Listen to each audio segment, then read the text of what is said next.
talk about the competitions. You have won Best of Show here in the area.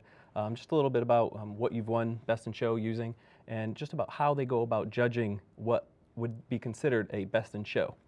Well, it always depends on who the judge is, and usually there's different categories. There's categories for watercolor, oils, acrylics, and all the other categories. And then one painting is selected as or not necessarily a painting, the one object in the show that would be considered the best of all. And that just carries with it lots of credentials. And the juror, whoever that is, and I've pointed out many times that given the same set of paintings, different jurors would select different paintings for Best of Show or any other category. So to say that it isn't, an arbitrary decision isn't quite true. The judge has to have some fundamental background in judging, but it really narrows down to what that judge considers the best object in the show. Now, you also get to do some critiquing as a professor here in the art department and many other places where you teach, including the Smithsonian. Talk about that process. How do you encourage someone who's maybe not a beginner but still in the learning process, sort of critique their work and inspire them, keep them going at the same time? Sure. I think critiques are first and foremost a learning experience. I wouldn't critique a student suggesting that they had done something wrong if I couldn't suggest what they could do right or how to fix it. I also suggest that they have every right to question what I'm saying. Just everyone comes to a painting with a different baggage, and sometimes a student wants to defend what they've done, and sometimes they do a very good job of that. I'm simply there as a sounding board, and at the college, when we have critiques, many of my students have been painting 10, 15, 20 years. So they're not there for technique. They're there to try to compose better and understand how their paintings work better. And that's a very nurturing environment. No one is there to not help, or just to criticize. We always criticize so that we can help the person be better. Wow, that sounds like a great class. Can you talk a little bit about the classes in specifics? Sure. My class is, I don't know exactly the number, but it would be for an advanced student. Okay. The only assumption I would make in that class is that they've had painting one class prior to mine in the fundamentals of watercolor, because I don't go back and teach things like a graded wash or a flat wash or a mingled wash. Those things are kind of standard, and we learn them. And then when you get into my class, it's a lot of experimental things. And I take great pride in that when I give an assignment, it's an assignment that can be interpreted however that student wants. I never suggest that students should paint like me. It's fine if they do, but I'm not there to create clones. I'm there to create an environment where we can take you from where you are and see if we can advance your painting skills and composition skills. Actually, I want to go off that question. Is it dangerous in the art field to mirror others, like you were talking about? You don't want them to recreate what you have done, but in the sense of finding their own creativity?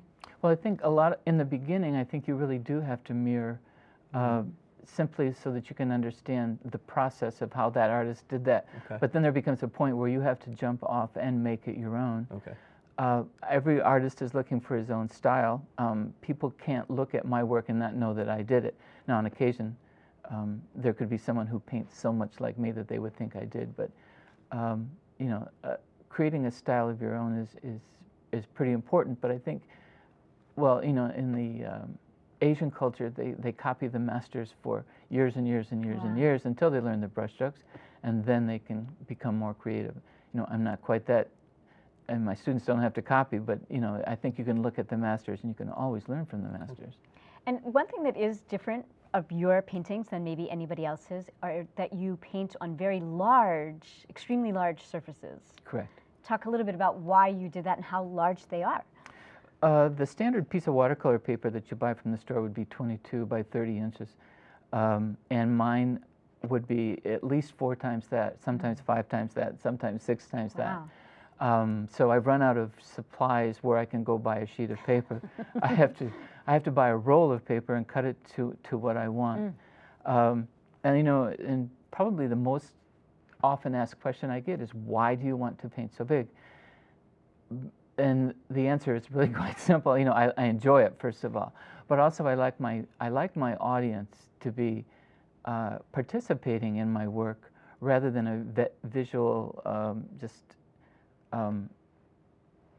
not being active in the. I want them to be active in the piece rather than just a viewer, a casual viewer walking by. And when a piece is that big, you simply have to react to it, whether you like it or not.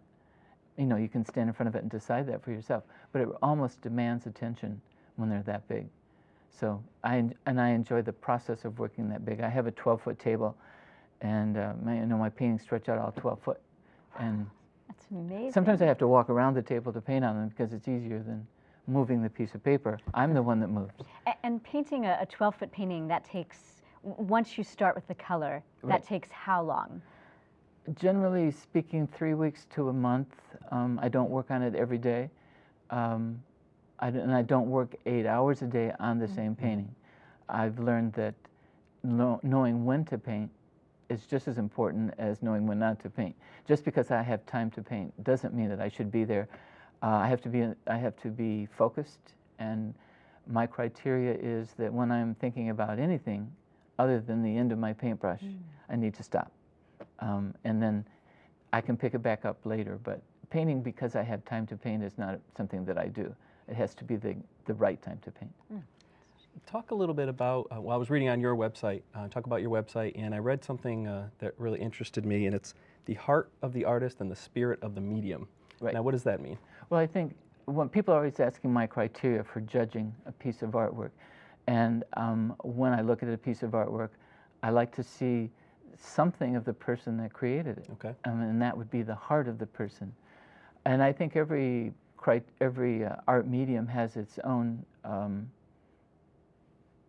spirit. Okay. I mean, I think oils are one kind of spirit, and so when I look at a painting, I think, who is the artist that created that, and were they having the traditional fun that one can have with the spirit of the medium that they're using? And if they were using another medium, you know, that would be fine too. Right. But every medium would have its own reason for being, and I think of that as the spirit of the medium. Very good. And speaking of the medium, you've been doing this for a long time. Do you have new directions every year that you go in, or do you have new things in mind? What's on the pipeline for you? Recently, I had an accident, so I had a lot of time to I couldn't paint, so I had to just recover. And people were asking me often, you know, because of this accident and the time you've had, do you think your paintings will change? And I don't think the accident knocked something into me or knocked something out of me, but what it did do was, when any person has 6 months to set and reflect on where they have been, it lets you also reflect on where you want to go. And the change I'm seeing in my work is not directly because of the accident, but directly because I had time to think without any pressures. My career was pretty much going in the way it was going, and you just keep going by momentum. But when anyone stops for 6 months and has time to think about what they want to do, so my new work is a little less focused on the up close of the animals are still there, but they might be stepped back a couple yards, a couple feet, rather than being quite so close up. And we're really going to look forward to seeing those in the future. Thank you so much. Sure, I'm glad I could be here. And your website is? MrWatercolor.com. MrWatercolor.com. We have to take a short break, but when we come back, Professor Daniels invites us into his studio for a behind-the-scenes look at a painting in progress.